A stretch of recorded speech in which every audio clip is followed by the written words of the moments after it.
നമസ്കാരം. J J ടോക്സിലേക്ക് എല്ലാവർക്കും സ്വാഗതം. 30 വയസ്സുള്ള ഒരു ഗ്രാഫിക് ഡിസൈനർ ആയിരുന്നു ആര്യ.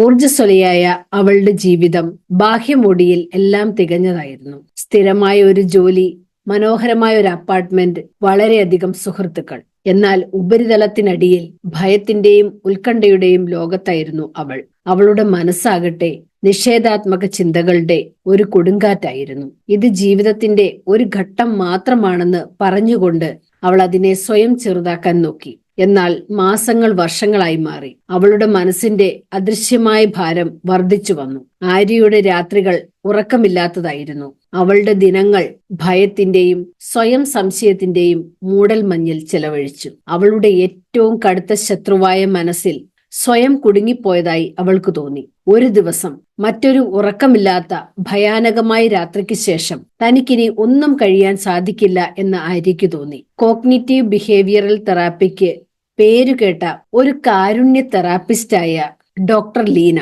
അവരുടെ സഹായം ആര്യ തേടി. ഡോക്ടർ ലീന നെഗറ്റീവ് ചിന്താഗതികൾ പുനഃക്രമീകരിക്കാൻ ആളുകളെ സഹായിക്കുന്നു. ഡോക്ടർ ലീനയുമായുള്ള ആദ്യത്തെ സെഷൻ അവൾക്ക് സുഖകരമായി തോന്നിയില്ല. താൻ സ്വയം ദുർബലയും വിധിക്കപ്പെടുമോ എന്നുള്ള ആശങ്ക അവളിൽ നിറഞ്ഞു നിന്നു. പക്ഷെ ക്രമേണ ഡോക്ടർ ലീനയുടെ ഊഷ്മളവും വിവേചനരഹിതവുമായ സാന്നിധ്യം അവളെ ആശ്വസിപ്പിക്കാൻ തുടങ്ങി. ഒരു കമ്പ്യൂട്ടർ പോലെ തന്റെ മനസ്സും തെറ്റായ വിശ്വാസങ്ങളും നിഷേധാത്മക ചിന്തകളും കൊണ്ട് പ്രോഗ്രാം ചെയ്യപ്പെട്ടിട്ടുണ്ടെന്ന് അവൾ ആര്യയോട് വിശദീകരിച്ചു. എന്നാൽ അവ പുനർനിർമ്മിക്കാമെന്നതാണ് നല്ല വാർത്ത.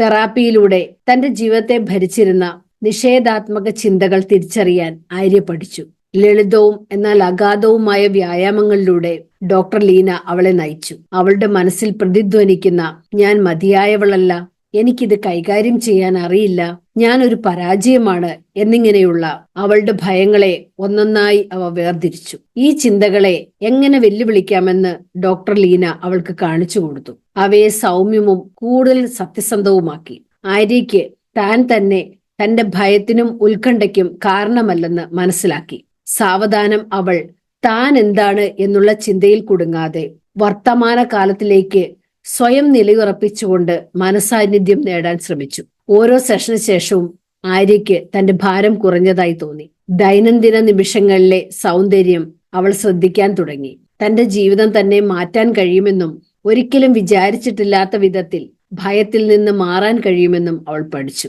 മാസങ്ങൾ കടന്നുപോയി. ആര്യയുടെ രൂപാന്തരണം വളരെ പ്രകടമായിരുന്നു. അവളുടെ ഉത്കണ്ഠ അപ്രത്യക്ഷമായിരുന്നില്ലെങ്കിലും അവ കൈകാര്യം ചെയ്യാൻ അവൾക്കറിയാമായിരുന്നു. അവൾ ആഴത്തിൽ ശ്വസിക്കാൻ പഠിച്ചു. വർത്തമാന കാലത്തിൽ എങ്ങനെ സ്വയം നങ്കൂരമിടണമെന്നും മറ്റുള്ളവർക്കായി മാത്രം താൻ സ്വയം കരുതിവെച്ച അനുകമ്പ എങ്ങനെ പ്രകടിപ്പിക്കണമെന്നും അവൾക്കറിയാമായിരുന്നു. അവൾ ധീരയും കൂടുതൽ ആത്മവിശ്വാസമുള്ളവളുമായി മാറി. ജീവിതത്തിന്റെ അനിശ്ചിതത്വങ്ങളെ ഉൾക്കൊള്ളാൻ അവൾ സന്നദ്ധയായി. ആര്യയുടെ യാത്ര ഒരു നേർരേഖയായിരുന്നില്ല. തിരിച്ചടികളും പഴയ ഭയങ്ങളും വീണ്ടും പൊങ്ങി വന്നു. എന്നാൽ അതൊന്നും അവൾ പരാജയമായി കരുതിയില്ല. അത് അവളുടെ രോഗശാന്തിയുടെ ഒരു ഭാഗമായിരുന്നു. അവൾ എത്രത്തോളം എത്തി എന്നതിന്റെ ഓർമ്മപ്പെടുത്തലുകൾ. സമാധാനത്തിലേക്കുള്ള പാത അവളുടെ വേദന മായ്ക്കലല്ലെന്നും അതിനൊപ്പം ജീവിക്കാനും മനസ്സിലാക്കാനും പഠിക്കുകയാണെന്നും ആര്യ മനസ്സിലാക്കി. മൈൻഡ് തെറാപ്പി ആര്യയുടെ ചിന്തകളെ മാത്രം മാറ്റിയില്ല, അത് അവളുമായുള്ള ബന്ധം മാറ്റി. രോഗശാന്തി എന്നത് പുതിയ ഒരാളായി മാറുന്നതിലല്ല, മറിച്ച് എല്ലായ്പ്പോഴും തന്നിലുള്ള ശക്തിയെ വീണ്ടും കണ്ടെത്തുകയാണെന്ന്